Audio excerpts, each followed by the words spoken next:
Ahead on DC News Now, snow and ice covering the region. We're tracking the latest from school officials about challenges families are facing. The bitter cold continuing tonight and through the weekend, but will we see some snow? Meteorologist Damon Matson has more on our chances.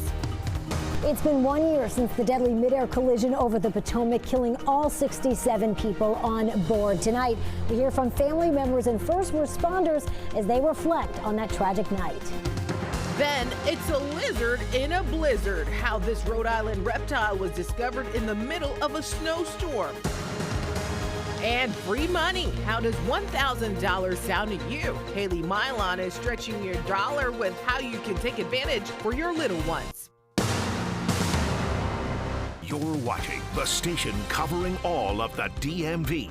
This is DC News Now.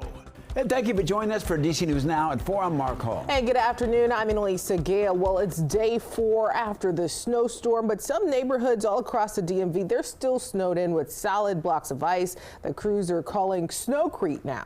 And despite that, Annalisa, DC's public schools brought students back today on a 2-hour delay. DC News Now's Liberty Simmons is live at Brightwood Elementary School. Liberty, what is the school district telling you this afternoon? Well, Mark and Annalisa, some parents here have raised serious concerns about their children's safety, especially getting to school when the sidewalks still look like this with huge mounds of ice. But DC Public Schools says that they've been doing their best to create a safe path back to class.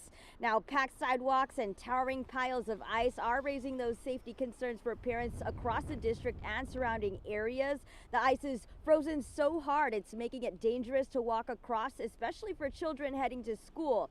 Some parents say navigating the intersections has been the biggest challenge, where snowmans have been pushed into massive uneven mounds. But despite those conditions, DC Public Schools brought the students back today on a 2-hour delay. Dr. Louis Farabee, the chancellor of DC Public Schools, says crews have been clearing paths to ensure access.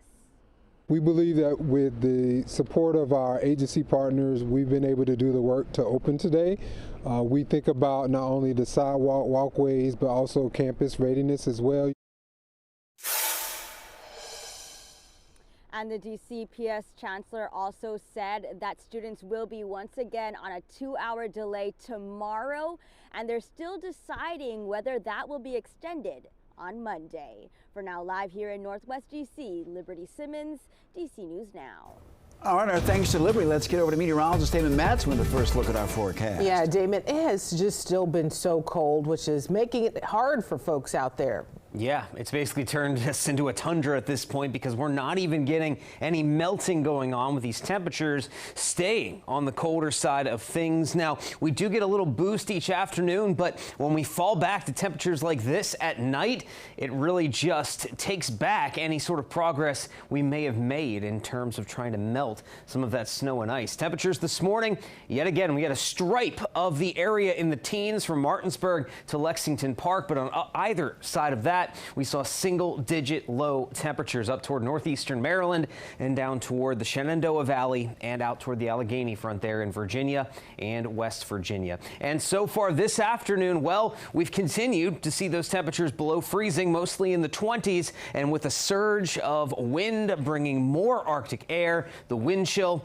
has been brutal as compared to the last couple of days. 12 is that feels like temp in DC, still in the single digits with the wind chill along and west of I-81. So the cold is not letting up. And yes, we're in for more of the same tonight. Now, those winds that are out there right now, those will at least back off. It's actually going to turn calm as we head into the night, but because we have such a calm wind, while that wind chill won't be a factor really, it's still cold. Those air temperatures are going to make their way back toward the single digits. So when do we finally thaw things out? And what is the answer for that question for this weekend? Will there be snow or won't there be? We'll have your full forecast coming up here in just a bit. All right, Damon, thank you. Now that the storm has certainly moved on, our weather team continues to track what comes next, including the dangerous cold temperatures. For updated forecasts, storm impacts, and what to expect overnight, you can visit our website, dcnewsnow.com. Also new today in Alexandria, police investigating a deadly shooting in the 900 block of North Patrick Street. Their officers responding to the area shortly after 6:30 p.m. on Wednesday, where they found a man and a juvenile with gunshot wounds. The man was later pronounced dead at the hospital. So far, no arrests have been announced. And in the district now, police say they have arrested 35-year-old Ashley Hale, accused of assaulting someone with a pistol. Police say that started inside a business on 8th Street when Hale and the victim got into an argument in Southeast back in December. And as the victim was leaving, police say Hale struck her with a pistol and discharged her weapon, causing some property damage there. Hale is charged with assault with a dangerous weapon. Well, it's been a year since a military Black Hawk helicopter and an American Eagle collided in midair. There were no survivors. 67 people were killed. Yeah, and tonight we're pausing to remember those who lost their lives and to honor those who responded. DC News Now's Marielle Carbone joins us live at Reagan National Airport, where the plane was supposed to land. Marielle, the tragedy is still so fresh for so many. Yeah, Mark and Annalisa, and a lot has really changed since that night, but so much has also stayed the same. The grief, the questions, and the trauma all remain as this tragedy ties together the families, the first responders, and the community members that stepped in to help. It feels like it's been just 10 days and also 10 years. 365 days, 1 year since the tragic midair collision that will ripple through the community for a lifetime. We couldn't fly. We drove to St. Louis, which is like so far away. We just couldn't face that flight. At 8:48 p.m. on January 29, 2025, an Army Black Hawk helicopter on a training mission over the Potomac and an American Eagle passenger plane traveling from Wichita, Kansas, collided, sending both aircraft and all 67 on board into the river. There's been tough days. DC Fireboat Captain Michael Puglisi was among some of the first to respond that night. When I called back to command and asked how many souls were on board that plane and I got the response, that's when my heart dropped. Their mission to rescue anyone they could. When they realized there was no one to save, recovering the victims became paramount. If there was any chance of finding a person that needed emergency medical care, we gave them everything we had to do that. And once we realized that that was not the case, we gave that same 100% effort to bring their loved ones home. Among the dead, plane captain Jonathan Campos, skating sisters Everly and Lydia Livingston, as well as their parents, Army Staff Sergeant Ryan O'Hara. He was just happy as could be. Gary O'Hara is Ryan's father. Proud and, of course, very nervous. We should be angry. This was preventable. This week, the NTSB releasing its findings, pointing to a myriad of issues, all contributing to the crash, including an altitude tool in the helicopter that was off by 100 feet. We don't have any evidence of just plain out negligence. With accountability, I mean, that's why we issue recommendations. It's another day where I'm not going to see my son. And that's pretty terrible to have to deal with that every day.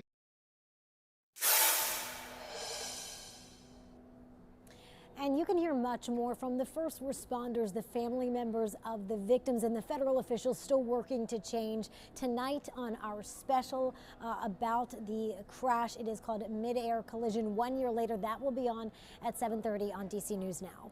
Reporting live from Reagan National, I'm Marielle Carbone, DC News Now. Marielle, thank you. And tonight at 7:30 p.m., tune in for our series of stories looking back on January 29, 2025, following that deadly midair collision that impacted so many here in the DMV. Again, that is tonight at 7:30. Well, the Trump administration's decision to deploy National Guard troops to several U.S. cities didn't come cheap. Right now, it's costing taxpayers almost $500 million from June through December. According to the Congressional Budget Office, the nonpartisan CBO says that these deployments keep going through 2026. The final tally could rise to $1.1 billion. The findings are based on the deployments to Los Angeles, Washington, D.C., Memphis, Portland, and Chicago. Troops sent to New Orleans was not included in the data. Well, D.C. advocates are calling on city officials now to charge the HSI agent who shot into the car of an unarmed man back in October. Federal agents were patrolling with MPD when the agent shot into Philip Brown's car multiple times during a traffic stop on Benning Road. The bullets nearly hitting Brown. That shooting was not included in MPD's initial report of the stop, and the U.S. Attorney's Office declined to prosecute the federal agent. Advocates delivering a letter to the mayor today demanding accountability. Brown's mother says her son is still traumatized. All those white shirts and the alphabet people that was there at that scene, you all should be ashamed. That's right. Because what if that was your father, your brother, your nephew, your cousin, a friend, anyone, and it not to be held accountable. And the reason why we're at where we're at today is because of no accountability. The group also calling for the release of the body camera video from that shooting, which Brown's attorney says has not been turned over. Well, staying in the district, leaders were in Northwest today celebrating a project where sustainability meets affordability. Mayor Muriel Bowser attended today's ribbon cutting of the Cycle House. They say it's a first of its kind apartment complex located in the Truxton Circle neighborhood. It's said to be the city's first net zero affordable housing project. And officials say that the building will produce energy using the solar rooftop installation and solar canopy for parking. Part of the construction codes will include a component around net zero. So we are behind where the national construction codes are. So we're trying to catch up to adopt the 2024 construction codes. By the end of this year, that would include a component that would reflect net zero. The mayor says that units will be available to people who make 30 to 60% of the area median income. And taking a live look now at the Kennedy Center, where there's another shakeup in leadership. Kevin Couch, the new head of artistic programming for the center, has now resigned after less than 2 weeks on the job. Couch confirming to the Washington Post Wednesday he would be stepping down from that position, and he did not say why. It's the latest departure from the Kennedy Center since President Donald Trump took over. We've reached out to the Kennedy Center for comment, but so far we have not heard back. Still ahead, a second day in the au pair double murder trial in Fairfax. What Brendan Banfield says really happened the morning his wife and another man were killed. And another key deadline is approaching to avoid a partial government shutdown. And later, we're stretching your dollar on why renting is cheaper than buying.